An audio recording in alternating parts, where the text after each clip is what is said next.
যে দিল্লিতে প্রায় 5,000 মুসলমানকে ধরা হয়েছে যারা বাংলাদেশ থেকে এসছে লেবার খাটতো। তো ঘটনাটা হচ্ছে এরা তো কখনো নাগরিকত্ব চায়নি, এদের জেলে ভরবে, 2 বছর পর এদের পুশব্যাক করবে, এরা বাড়ি চলে যাবে। জেলখানায় নিয়ে গিয়ে প্রচুর মারার পরে ওদের কাছে কিছু লিখিয়ে নেবে। আর মুর্শিদাবাদকে কেন করছে, যা ভারতবর্ষের মুসলমানদের জায়গা বলতে প্রচারিত সেটা হলো মুর্শিদাবাদ, আর বাস্তবে হচ্ছে মুর্শিদাবাদ হচ্ছে নবাবদের জায়গা। তাহলে মুর্শিদাবাদের ঘটনা, মুর্শিদাবাদের যদি জঙ্গি থাকে, সন্ত্রাসবাদী থাকে, তাহলে বাংলাটা পুরো জঙ্গি সন্ত্রাসবাদীতে ভরে গেছে, এটা প্রমাণ করা যাবে। এটা বিজেপির বাঙালিদের ধ্বংস করার একটা পরিকল্পনা এবং এই দাস প্রথা চালু করার একটা পরিকল্পনা।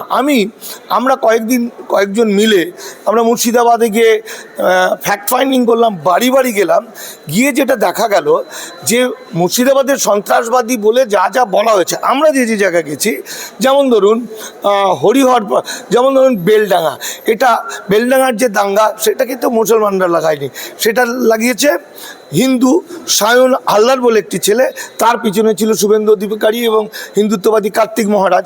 কিন্তু যে প্রচারটা হয়ে গেছিলো, ব্যাপক পরিমাণে সারা ভারতে প্রচার হলো, কিন্তু সত্যিটা যখন বেরিয়ে এলো তখন সেটা কোনো প্রচার নেই। ঠিক একই রকমভাবে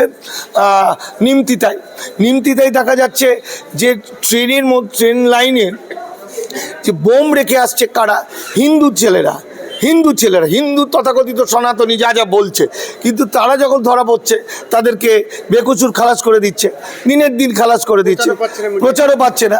আবার মুর্শিদাবাদের আমি হরিহরপাড়া গেছিলাম, হরিহরপাড়ার যে একজন আব্বাস আলী বলে একটি ছেলেকে ধরেছে, যে ছেলেটা মোট 10 জন 12 জন ছেলেকে টিউশনি করতো একটা বাড়িটা মানে একটা ইনকমপ্লিট বাড়িতে একটা ঘরের মধ্যে টিউশনি করতো, আর সে আরবি হর্ষদীর্ঘ শেখাতো।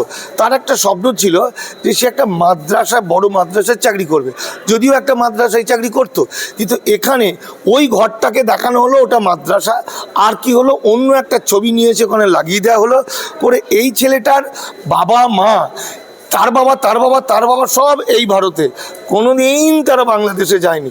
তার কাছে তার একটা ভাই পরিযায়ী শ্রমিক, তার কাছে যে পাসপোর্টটা আছে সেটা একদম অরিজিনাল, যেটা আমি চেক করে দেখে নিয়েছি, এবং এর মা বাবা 100টা টাকা নেই। এরা জানে না কিভাবে জামিন কাকে বলে, এদেরকে তুলে নিয়ে চলে গেল পশ্চিমবঙ্গে, ঢুকে এদেরকে তুলে নিয়ে চলে গেল আসামের STF।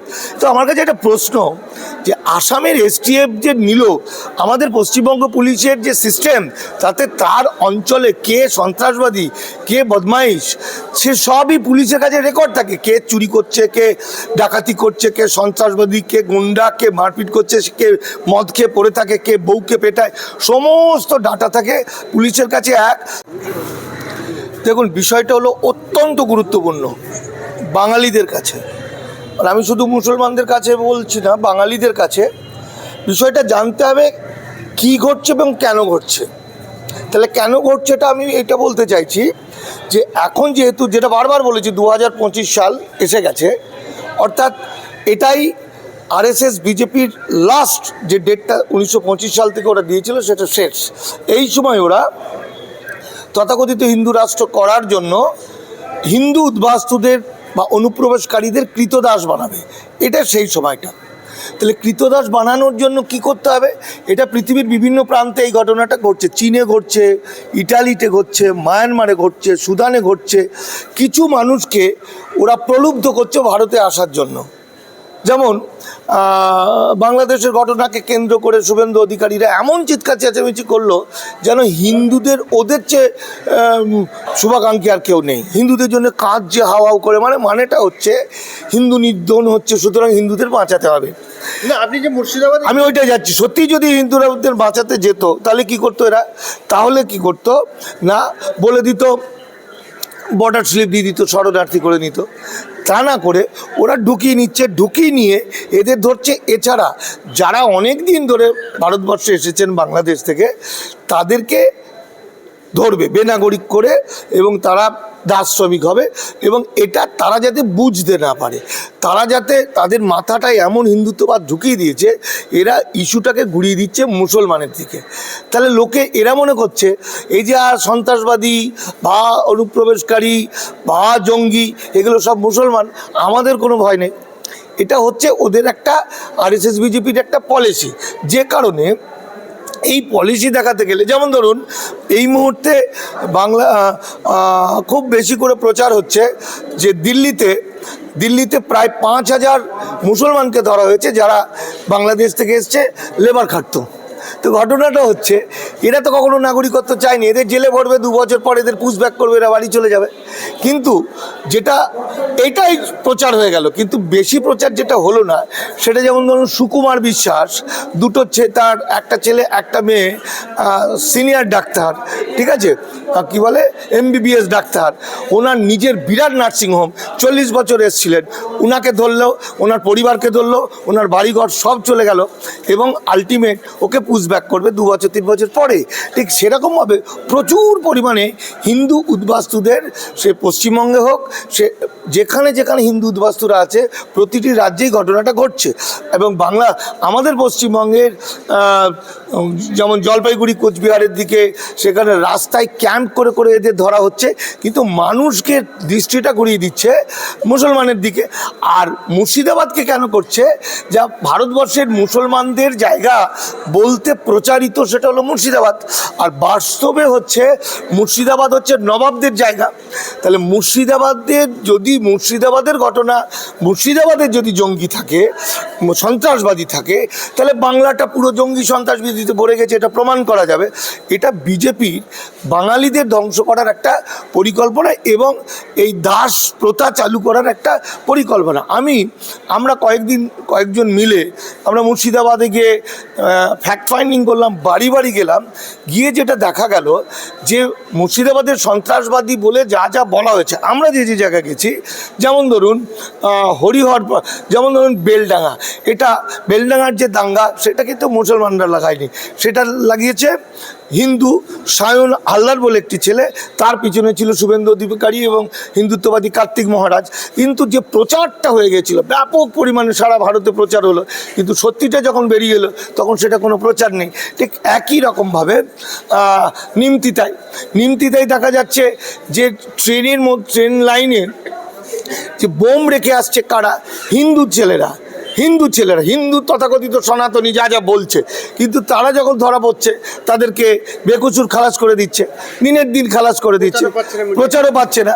আবার মুর্শিদাবাদের আমি হরিহরপাড়া গেছিলাম, হরিহরপাড়ার যে একজন আব্বাস আলী বলে একটি ছেলেকে ধরেছে, যে ছেলেটা মোট 10 জন 12 জন ছেলেকে টিউশনি করতো একটা বাড়িটা মানে একটা ইনকমপ্লিট বাড়িতে একটা ঘরের মধ্যে টিউশনি করতো, আর সে আরবি হ্রস্ব দীর্ঘ শেখাতো।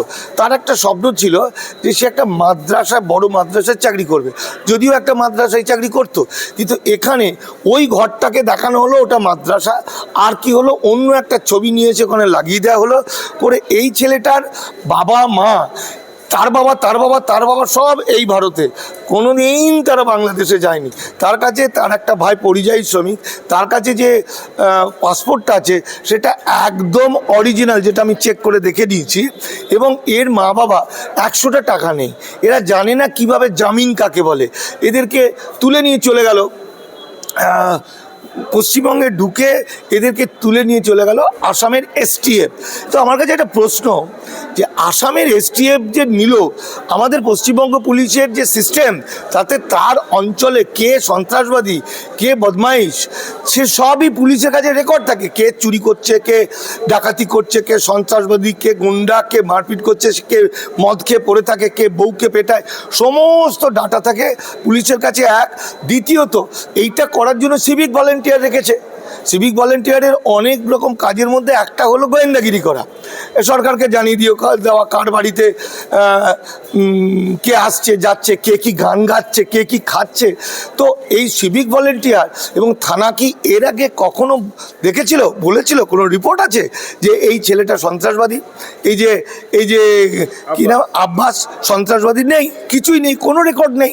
তাহলে আব্বাসকে ধরে নিয়ে গেল কেন? আব্বাসের মতো পরশুদিন নওদার দুজনকে ধরে নিয়ে গেছে, এরকম করে রেগুলার ধরে নিয়ে যাচ্ছে এবং এই ধরাটা ব্যাপক পরিমাণে বাড়বে যতক্ষণ পর্যন্ত সমস্ত হিন্দু উদ্বাস্তুদের ধরতে না পারে। আর এদের কি হচ্ছে, এরা ওই 10 বছর 12 বছর জেল কাটবে, দিবে কসুর খালাস হবে, জেলখানায় নিয়ে গিয়ে প্রচুর মারবে, মারার পরে ওদের কাছে কিছু লিখিয়ে নেবে। এখন ঘটনাটা হচ্ছে হিন্দুত্ববাদী বিজেপি আরএসএসের যতটা দোষ, আমি ততটা দোষই রাজ্য সরকারকে দেবো। আমি কেন রাজ্য সরকারকে দেবো? রাজ্য সরকার, আপনাদের মনে আছে, আবার এই ভিডিও আপনাদের বলি, এই ভিডিও নিশ্চয়ই মুখ্যমন্ত্রী দেখান অভিষেকের কাছে যায়, কারণ এটা আমি বলছি, মানে 100% সঠিক বলছি এবং সেটা টপ জায়গাগুলোতে যায়। এখন ঘটনা হচ্ছে যে এই যে আপনারা জানেন যে 2025 সাল মানে বাম আমলে বুদ্ধদেব ভট্টাচার্য বলেছিলেন যে মাদ্রাসাতে সন্ত্রাসবাদী থাকে, যে কারণে সমস্ত মুসলিম সম্প্রদায় সিপিএম থেকে মুখ সরিয়ে নিয়েছিল। পরে আবার উনি ভুল স্বীকার করেছেন। সে ভুল স্বীকার দিয়ে কিছু যায় আসে না, কিন্তু মুসলমানদের মধ্যে তো সেটা রয়ে গেছে। এবার এখানেও সন্ত্রাসবাদী বলে মুর্শিদাবাদের যে মিথ্যাচারিতাটা চলছে, যা ওরা মানুষরা কী বলছে, জঙ্গি মানেই জানে না। আমরা তো সব জায়গায় ঘুরলাম, বাড়ি বাড়ি গেলাম, তো এই যেটা হচ্ছে যে আতঙ্ক ছড়িয়ে পড়েছে, এরা কিন্তু মুসলমানরা তৃণমূলের উপর একটা বিরাট ক্ষোভ প্রকাশ করছে এবং এরা তৃণমূল বিরোধী হয়ে যাচ্ছে। মিডিয়া আরো বেশি ফলো করে দেবে, তো মিডিয়ার তো ওইটাই কাজ, মিডিয়া তো দেখাবে, তো মিডিয়ার মিথ্যা কথা বলবে। তৃণমূল সরকারের কাজই তো সত্যিটা প্রকাশ করা। এখন আমার কাছে যেটা বারবার মনে হয়েছে, তৃণমূলের কাছে বা মুখ্যমন্ত্রী মমতা বন্দ্যোপাধ্যায় এবং অভিষেক বন্দ্যোপাধ্যায়ের কাছে আমার যেটা বলার, তৃণমূলকে ভোট দাও এটা আমাদের বলার সাবজেক্ট না, সাবজেক্ট হচ্ছে বাংলাকে বাঁচাতে, বাঙালিকে বাঁচাতে আমাদের তৃণমূলের পাশে দাঁড়ানো, আমরা দাঁড়িয়ে থাকি। তো সেই জায়গা থেকে আমরা বলবো যে এখন মুখ্যমন্ত্রী মমতা বন্দ্যোপাধ্যায় যদি নিজে বিষয়টা না জানে, তার কারণ মুর্শিদাবাদের পুলিশদের একটা বৃহৎ অংশ আরএসএস বিজেপি দ্বারা পুষ্ট। এই পুলিশ যে এসপি তিনি অবাঙালি মানে হয়তো আরএসএসের সঙ্গে ঘনিষ্ঠ, এবং নদা কেস বা আপনার ওই যে নিমতিতার কেসের যে ওসি, এরা সব আরএসএস বিজেপির লোক। আরএসএস বিজেপি এরা মুর্শিদাবাদকে পুরোপুরি রাজ্য সরকারের বাইরে হাতছাড়া করে দেওয়ার একটা পরিকল্পনা নিয়েছে। আর মুখ্যমন্ত্রীর আশপাশে যে লোকগুলো থাকে, বেশিটা দালাল থাকে, তারা বিভিন্ন রাজনীতির দল থেকে আসে।